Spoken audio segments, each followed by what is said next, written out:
How's it guys, this is Dayvy, FPL, and welcome back to the Fantasy Premier League video here on my channel. Now in this video, we're going to be talking about the double game week 25 preview. So a lot of talking points to cover in the smaller double game week, most of them revolving around the captaincy decision, because with just two teams in the double, that captaincy decision I think is going to be quite important, and hopefully picking the right captain can lead you to a really good green arrow. So also talking points including, should you be bringing Kevin De Bruyne back? So Kevin De Bruyne returning to training this week, should he be your main transfer back in, and should you be taking up other Man City options for him? We're going to be answering all those questions. Also going to be answering the Salah versus Bruno debate, especially for those of you who are on your wild card, because I think that's basically going to be the main decision when you are considering what to do with your team on a wild card. And also I just want to say thanks to you guys for all the support recently on the channel. The support has been absolutely incredible, so I can't thank you guys enough, and I hope you guys are excited for probably the most exciting time that we've had in FPL this season, with all these doubles and these blanks coming up. But that's enough with the introduction. Let's get into the watch list. So the watch list has been updated because this is basically the watch list for double game week 26. We're not going to be looking at any double game week 25 players because we're going to be addressing those Leeds and the Southampton players a little bit later on. So for double game week 26, there are three options that I am looking at. Not too many defenders. I'm mainly prioritizing the attack because I do think the attack has a higher ceiling than the defense. I know John Stones last double game week had an absolutely incredible score. I think he scored about 26 points or something ridiculous, but I do think the odds on the attack having a high ceiling are there. So the three options I'm looking at are Jack Grealish, Harry Kane, and Harvey Barnes. On a hierarchy from a descending order, Harry Kane is at the top of my list because he's probably the number one option I'm looking at to triple captain in double game week 26. So he is of quite high importance there, and I'll be monitoring that Spurs game. I already do own Son, so I'll be going for a Spurs double up. So hopefully Harry Kane can prove that he's worth it this weekend, and then I definitely will be bringing him in and triple captaining him in double game week 26. Jack Grealish is next on the list there. The one thing we spoke about in the wildcard draft yesterday, I'm a little bit worried about Jack Grealish because I think a lot of teams have seen how much of a quality player he is, and they're doing a similar situation to what they usually do with Salah. They're either double marking him or they're man marking him, and that's just kind of limiting Jack Grealish's creativity and freedom,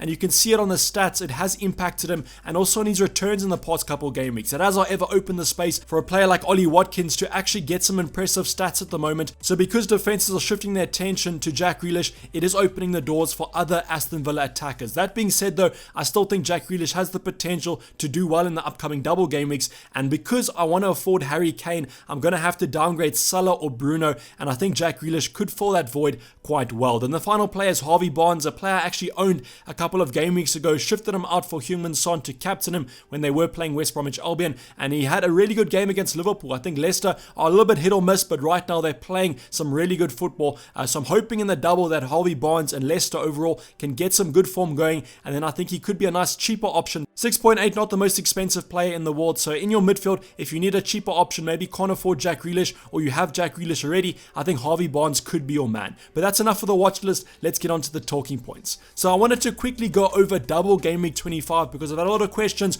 about Leeds and Southampton players. People want to know, is it worth taking a hit to bring in Stuart Dallas into your lineup? So right off the bat, I think that this game week might be a little bit overrated. We're talking about that a little bit later on when we talk about your captaincy options, but I wouldn't be taking hits for Leeds or Southampton players. The only situation that I would be taking a -4 hit is if you don't have any Leeds options, you want Raphinha, you want Bamford, or maybe you want Danny Ings to captain them, then that's perfectly fine. As long as you're looking to captain a player, or you really want to have some safety net there, and maybe you don't want to captain Bamford, but you just want him in case he manages to haul, then you could also take a -4 hit. But in every other scenario, I don't think the hits are going to be worth it for those Leeds and the Southampton options. The reason I'm saying that is that they're not guaranteed to have doubles in the upcoming game weeks, so this double might be the last one for the foreseeable future, so that's why I'm not really looking at them in too much detail. Now if the fixtures do get released before that double game week 25 deadline on Friday evening, and Southampton and Leeds get doubles in the foreseeable future, then you could be taking -4 hits for them. The thing also to consider about Leeds is that they do have a fixture in blank game week 29, so if you want to keep your Leeds assets for the foreseeable future, you're going to be playing them in game week 27, 28, then you could also take a -4 hit, but I think that move could be prolonged prolonged after double game week 26, because that's the thing you have to remember. I think that double game week 26 is the priority right now, so you don't want to be wasting your free transfers on players that don't have good fixtures and might not have the high ceilings. So that's just my 2 cents on the double game week 25. I do have about 2 Leeds options, and I am looking to use one of my free transfers to bring in Raphinha this week, but that is just because I can, and I can afford to use one of my 2 free transfers to bring in a Leeds option, but I still probably will stick with the Bamford captain. So we briefly touched on this when we were talking about Jack Grealish, but if I want to afford Harry Kane in that front line, I'm going to have to downgrade Salah or Bruno. And for those of you, especially on your wild cards, this is probably the main decision that you're going to be looking at when you do finalize that team going into that double game week 25 deadline. So Salah versus Bruno, a red team versus red team here. So I'm pretty sure you guys are going to be looking at who manages to get the red color in our comparison. It's going to be Bruno Fernandes. I've put Salah in blue here. So when we compare these two stats, we mentioned it in the wildcard draft, but I wanted to back this up in the game week 25 preview with the stats behind this. So when we look at the stats comparison, we can see there that Salah is getting the better XG, the bigger big chances, and the more shots in the box. However, Bruno Fernandes actually has more shots and shots on target, but I just think this is because Bruno likes to take the odd shot from outside the box, and those usually aren't classified as big chances because they're a lot harder to score than a shot in the box. The thing with Bruno though is he does have that massive assisting threat there. So XA, big chances created, he absolutely blows Salah out of the water on that front. I think that also comes down to the positional change between Bruno and Salah. Obviously Salah being the more advanced winger, whereas Bruno usually plays as a cam. But when we're comparing these stats here, it's really hard to differentiate these two. We have Salah here as probably has the highest ceiling with those XG and those big chances being a lot more than Bruno Fernandes, but I think that assisting threat just makes Bruno Fernandes a little bit more consistent. And that's what it basically comes down to for me, is that consistency, because I'm not going to be looking to captain Salah or Bruno in double game week 26 or in the following game weeks with all these doubles coming up. So I really think that I'm going to be favoring the consistent option because I don't need that high ceiling from a captaincy point of view. So my current thoughts are that I will be keeping Bruno instead of Salah, but this weekend and double game week 25, if Salah does put on a good show against Everton, which I think will be quite a close game, it's going to be quite hard to take the Egyptian winger out of my side and then still have Bruno Fernandes in as well. So it's going to come down to basically this week. Maybe this is a little bit of a watch list. For those of you on a wild card, I can understand why this decision could be a little bit tough. I might suggest maybe just go for the cheaper option. So maybe go for Bruno and then just use that money to upgrade a different department. Maybe bring in a Harry Kane, maybe upgrade your defense. But I think it's really hard to split these two. But my current decision is going to be Bruno over Salah.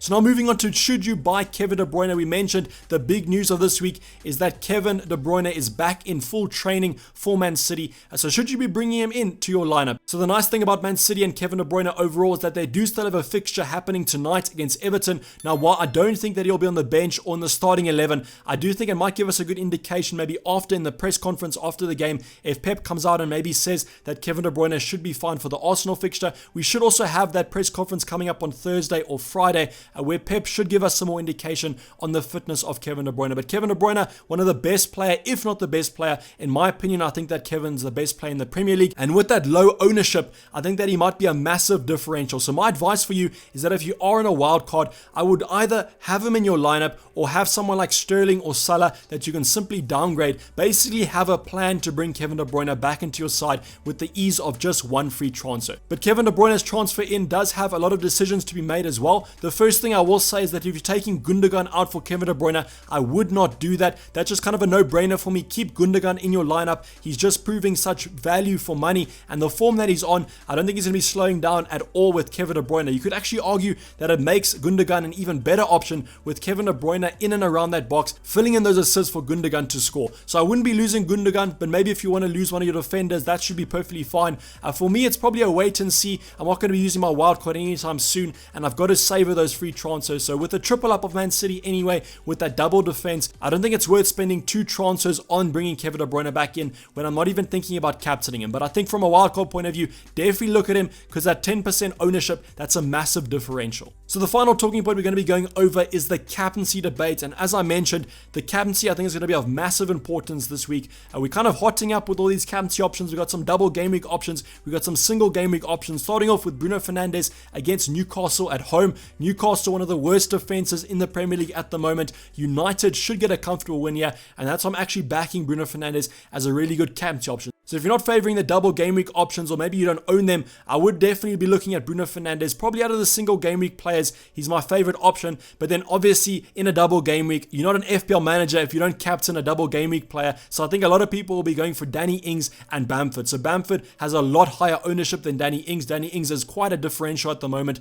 So if you do have Bamford, he's probably going to be the most captaincy option. The ownership is going to be skyrocketing, probably over 100%. So if you don't captain Bamford, every point he scores is going to be a minus to your score. So I don't mean to say that to scare you guys off not captaining Bamford, but I think definitely with that double game week, he does look like a good option. So me personally, I don't think I'll be bringing Danny Ings in. So for me, it's down to Bamford / Raphinha or Fernandes. And I think that I'm always going to be favoring a double game week player because I think the ceiling might be a little bit higher on that front. But let's get into a more in-depth comparison where we look at the Leeds options and the Southampton options. So the first captaincy comparison that we're going to be doing is Raphinha versus Bamford. So Bamford is in blue and then Raphinha is in red. So you can see there's not much separating these two players, but I do think Bamford has that little bit of a cutting edge there with those big chances. The one thing on Bamford's side as well is that he is on penalties. I think he is the main penalty taker for Leeds right now, so that does put the ball a little bit in his court. But Raphinha, the thing about Raphinha is that since he's been in the lineup, he's been on absolutely good form, and I think right now he is a little bit more consistent than Bamford, but I think that Bamford has the highest ceiling. So between these two options,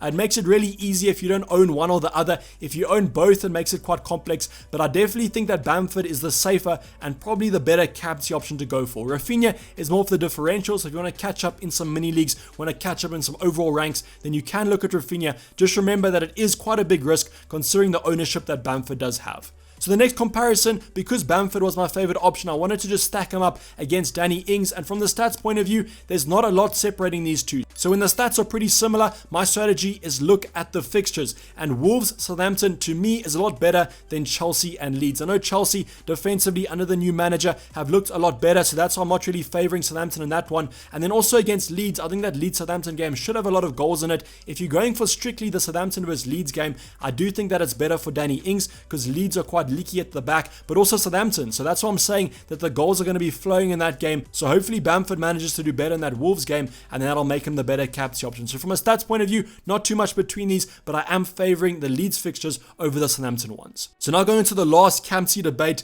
I've gone to the Fantasy Football Hub predictor tool, and I've gone for my 5 favorite options and just wanted to list them there. So the stats, while they might not predict always the correct scores, they do give us a good indication of basically the defense versus the attack ratings. So you can see Bamford at the top there by quite a large margin, managing to get a projected points of 9.2 over Danny Ings of 7.9. So I think both of these two options should do well, but I think that Bamford just pips it on the stats and also the fixtures. Also interesting to note there's Raphinha is quite close to Danny Ings, so maybe if you want to go for Raphinha, that could also be a good shout. And then finally, I've just gone for the 2 single game week players that had the second and third highest points. So that's going to be Salah, that's going to be Bruno Fernandes. Actually quite interesting to see that Salah is rated higher than Bruno Fernandes, but there's actually not that much in it, just 0.1 points predicted.